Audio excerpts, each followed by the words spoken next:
কেমন চিল্লাছিলাম, চিয়ালের মধ্যে চিল্লাছিলাম না ওই চলছে। আমাকে জিআরপিতে এসে পুলিশ গুলো এসে স্যার বলছে হাই ফাই ব্যাপার।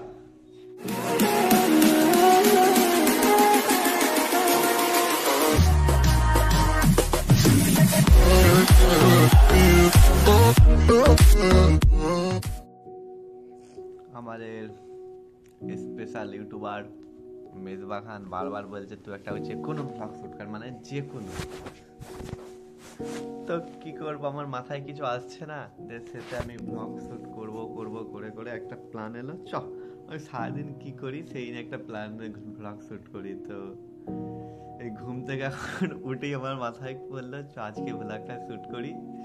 তো এখন ব্লগটা শুট করছি। এই যে আমার পাশে একজন আছে স্পেশাল চিন্তা করে, এটা আমার ভাই চুপচাপ আমার পাশে শুয়ে ঘুমাচ্ছিল। চলো মুখ টুক ধুই।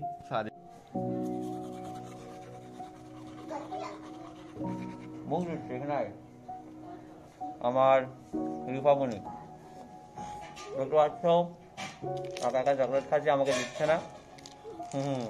বল হাই গাইস, বল বল বল।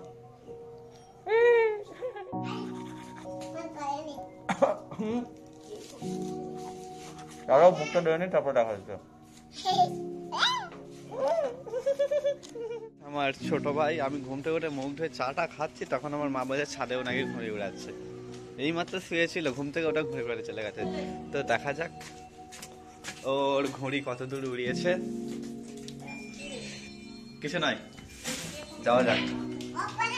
চল আয় রিফা, তাড়াতাড়ি আয়, বেলাল কত উপরে ঘড়ি উড়িয়েছে দেখ। তাই তো আমার বোনি চলে এসছে। ওই বলে তো একটা কিছু। কেমন আছো সবাই? সবাই ভালো আছো? এই যা পড়ে যাবি না, পড়ে গেলে দেখ তোর বিলাল ভাইজান কত উপরে ঘুরে উড়েছে। চল দেখবি, আয় ছাদে চল। এই যে আমাদের বেলাল ঘুরে উড়াচ্ছে মুখ দিতে দিতেই। আর তোমরা ঘড়িটা দেখতে পাচ্ছ কি? আমি মনে হচ্ছে দেখা যাচ্ছে না,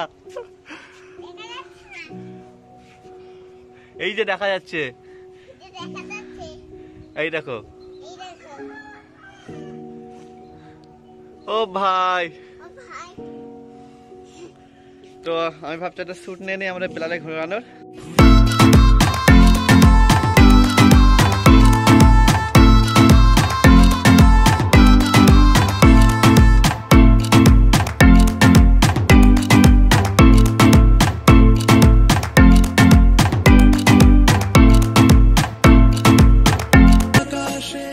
তো আমি ঘুড়ি উড়াতে উড়াতে চিল্লাচ্ছিলাম একটু ও করে। তো আমার বুনি কি বলছিস রে, কি বলছিস? কেমন কেমন চিল্লাচ্ছিলাম, চিয়ালের মধ্যে চিল্লাচ্ছিলাম না ওই কি বলছিস? কেমন কেমন চিল্লাচ্ছিলাম, চিয়ালের মধ্যে চিল্লাচ্ছিলাম না ওই করবো। অনেকদিন পর ঘুড়ি উড়িয়ে বেশ ভালো লাগলো। আমাদের বিল্লো রানী ঘুড়ি উড়াচ্ছে, চলো আমাদের বিল্লো রানীকে একটু দেখাই। এই যে ইশারা কাঁধ থেকে নামছে না, কি আর বলবো। গাইস আমাদের ছোড়া ঘুড়ি উড়াক, আমার কাজ আছে, আমাকে আবার বেরোতে হবে। এখন প্রায় বাজছে 10টা। চল ইফা নিশ্চয়ই সব নিশ্চয়ই যাই, গিয়ে রেডি ফেডি হয়ে আবার আমাকে এক জায়গায় যেতে হয়, ওখানে থাকি কাজ করি। তো রেডি হতে হবে আবার, চলো যাওয়া যাক। তো আমার মা একটু আগে বললো নারকেল পাততে, চলো নারকেল পাততে যাই এবার।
অ্যাট লাস্ট নারকলও পাড়া হলো, প্লাস মুড়ি উড়ানো হলো।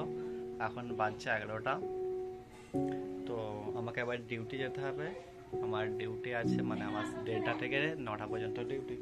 তো সেই জন্য আমাকে 1:30 ডিউটিটা ধরার জন্য 12:30টার সময় বেরোতে হয়। এখান থেকে চন্দনপুর যাই, ওখান থেকে ধনেখালি ডিউটি করি। তো এখন তো 11টা বাজছে, 1.5 ঘন্টা টাইম আছে হাটে, রেডি হতে হবে, খেতে হবে। তো চলো, আর তো সেরকম কিছু না, এবার যাওয়ার সময়তেই দেখা হবে। তো গাইস, আমি তো একদমই রেডি হয়ে গেছি যাওয়ার জন্য। যাওয়ার আগে একবার বেলালকে খুঁজতে হবে, কোথায় লুকিয়ে গিয়েছে। হোস্টেল যাবে মানে পড়তে যাবে না বলে জানি না, দেখি মাছটা ধরতে গেছে হয়তো নদীর ধারে। চলো। अम्मी जान कहती थी তো अरे कहना क्या चाहते हो? আমি যাই, আর ভালো লাগছে না ব্লগ করতে। তো আমি আর এখানে কোনো শ্যুট করবো না, বেলালদেরকে পেলে একটা শ্যুট নিতে পারি, নাহলে স্টেশনে দেখা হচ্ছে। তো অ্যাট লাস্ট আমি মাদ্রাসার কাছে এসেছি, এসে এখানে আমার ভাইকে দেখতে পাচ্ছি। মানে ওই যে নারকোল পাড়ার পর ও ঘর থেকে গায়েব হয়ে এখানে মাছ ধরতে এসেছিল, ওখানে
না দেখবে না, তো ওকে জোগাড় করতে হয়েছে আমার ভিডিও কিছু শ্যুট করার জন্য।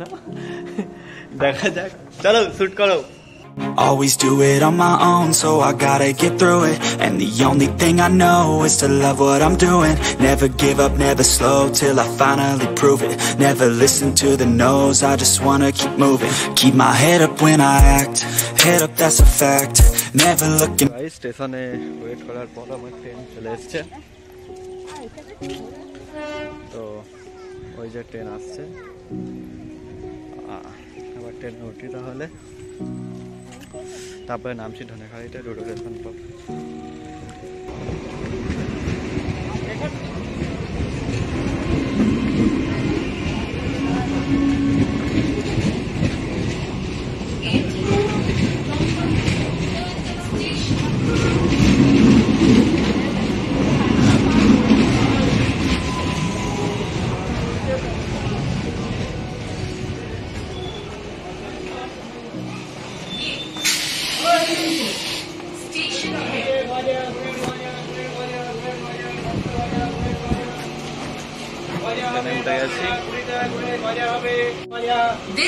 তো আমি ট্রেনে উঠে গিয়েছি, ছাড়বে বলে রেডি, ট্রেন ছেড়ে বেরোক, ধনেখালিতে দেখা হচ্ছে।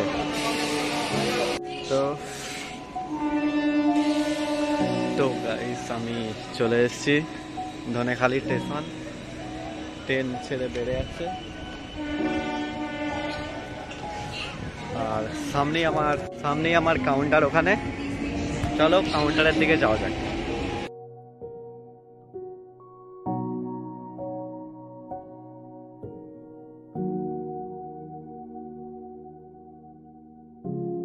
তো এটা ওভারব্রিজ, এটা হচ্ছে আমাদের বুড়ো দাদুর গ্যারেজ, আর এইটা হচ্ছে আমার কাউন্টার।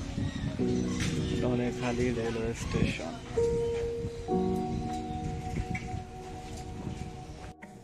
তো হে গাইস, আমি আমার স্থলে চলে এসেছি। কিছু কি আর বলার আছে? কারো কিছু বলার থাকলে আর কি বলবো। এই যে ড্রেস পরে নিয়েছি, এখানেই আমি থাকি, এটাই আমার কর্মস্থল।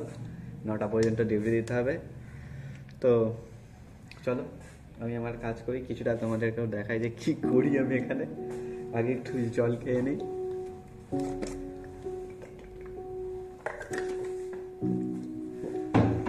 দেখা হচ্ছে কিছুক্ষণ পরেই। তো কি আর বলো, একটু আগে জিআরপি এসেছিল, এসে জিজ্ঞেস করলাম যে স্যার সব ঠিকঠাক চলছে। আমাকে জিআরপিটা এসে পুলিশগুলো এসে স্যার বলছে, হাই ফাই ব্যাপার। টেলিফোনটা রেখে গেল, মানে বলছে একে একটু রেখে দেয়, ওখানে রেখে গেল টেলিফোনটা। বললো যে কোনো দরকার হলে আমাদেরকে জাস্ট একবার বলে দেবেন। তাহলে কিন্তু টেলিফোনটা দেখিয়ে দিই, এইটা।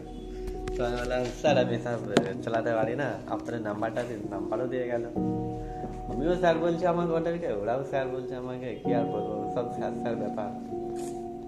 যাই হোক, আমি আবার আমাদের কাকু রেখে চলে গেল। আমি আমার কাজ করি, শালা আর ভাল লাগে না। তো আমার কাজ আমি করি। হ্যাঁ বলো। বর্ধমান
তাহলে বাড়ি যাই, যেয়ে দেখা হচ্ছে। Always do it on my own, so I gotta get through it. And the only thing I know is to love what I'm doing. Never give up, never slow, till I finally prove it. Never listen to the no's, I just wanna keep moving. Keep my head up when I act, head up that's a fact. Never looking back, I'ma keep myself on track. Keep my head up, staying strong, always moving on. Feel I don't belong, tell my thoughts to move along.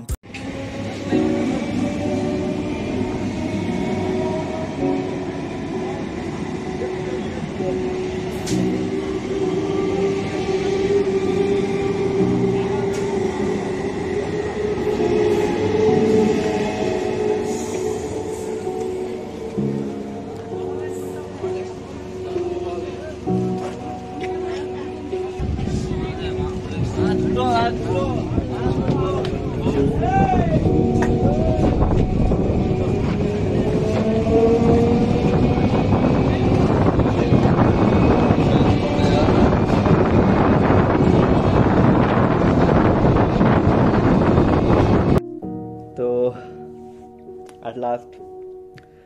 কিছু শেষে বাড়িতে এসে পৌঁছেছি। তো ওখান থেকে আর video shoot করতে কিছু ভালো লাগছিল না, দিয়ে আর কিছু শ্যুট করিনি, চুপচাপ ঘরে চলে এলাম। তো প্লিজ সবাই জানাবে যে ভিডিও কেমন লাগলো আজকে। কি আর লাগবে, যাচ্ছি খাচ্ছি ঘুরছি মানে কাজ করছি, এটা আবার কি ভিডিও, আশা করছি খুব একটা ভালো লাগবে না সবার। তাও কমেন্ট করবে সবাই, লাইক করবে, আর প্লিজ ভিডিওগুলোকে শেয়ার করবে। আর তো সেরকম কিছু বলার নেই। চলো গুড নাইট, আবার সব ঘুমাই, দিয়ে সকালে উঠে মানে আজকে যেটা গেল কালকেও সেটাই হবে, হয়তো ওই একটু আলাদা রকম চেঞ্জেস থাকবে। আর আমাদের উইনিং বয়েস টিম আব্দুর রহমান, মেজবাস, সাহিল, সাহিম, তামিম, আমি। তো চলো বাস, গুড নাইট।